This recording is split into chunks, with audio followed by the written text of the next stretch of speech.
This poem, I want to dedicate it to my mother and my grandmother.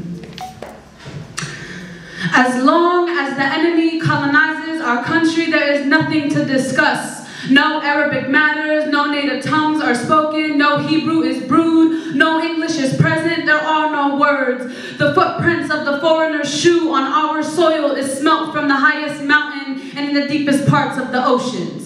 Thoughts don't process, not as loud as the screams do, and the bullets don't hurt, not as much as they used to, and praying no longer is a tranquility. And we share the same sound and the same stories all the time, and we hate each other all the time. We purposely hurt one another, we thieve our neighbors, we start to kill those who look like us, we idolize material wealth over personal health, we lie to spouses, we cheat our kids, we go shopping on their money, support their malls, we listen to their music, we start to follow their politics, pray in their churches, follow their man-made books, break down their theories, and then we call ourselves revolutionaries. And yet we want to be just like them. We want to look just like them, speak just like them, dress just like them, walk just like them, live just like them. We even want to fuck the whiteness just like them.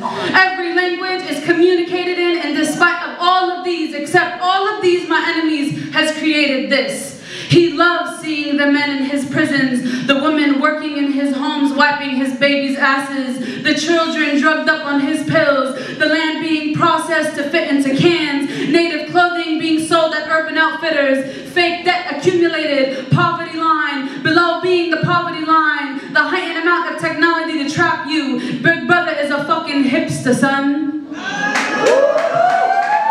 The colonizer has no color, has no voice, has no warmth in his skin. Our love and our love between his arteries. The colonizer has no culture, that's why he keeps ripping off of me. He has no body, that's why he keeps making our men work on his neo-colonial country. His eyes are not deep, and the core of the earth, he has no thick women, that's why they keep over-sexualizing ours. He has no love for his people, therefore he continues to oppress ours. The colonizer has no native tongue, he is not of my soil. He and I share no common connection, and yet I continue to exist. Therefore there is nothing to do but to resist. The colonizer is unauthentic, he has no roots. He is meant to hurt us, imprison us, beat us, oppress us, confine and control us, rape us, put us into projects, put us into reservations, put us into refugee camps, give us limited access to basic human needs, control our food, control our water, control who we choose to love, control what we choose to believe, glue us on his TV, stay connected on his Facebook, listen to his shitty ass radio, read his fucked up news,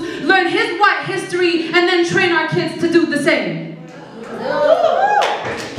The colonizer learned to speak my language, and even in my dialect, he knows everyone in my neighborhood. He knows my anger, he knows my wrath, he knows my fists. He knows that the guns are always packed and the stones are always ready, and he knows the streets will blaze at any moment in time. And yet, no matter how many tongues he tries to speak with and how perfect his enunciation is in my language, what language will the colonizer finally recognize that we don't want him?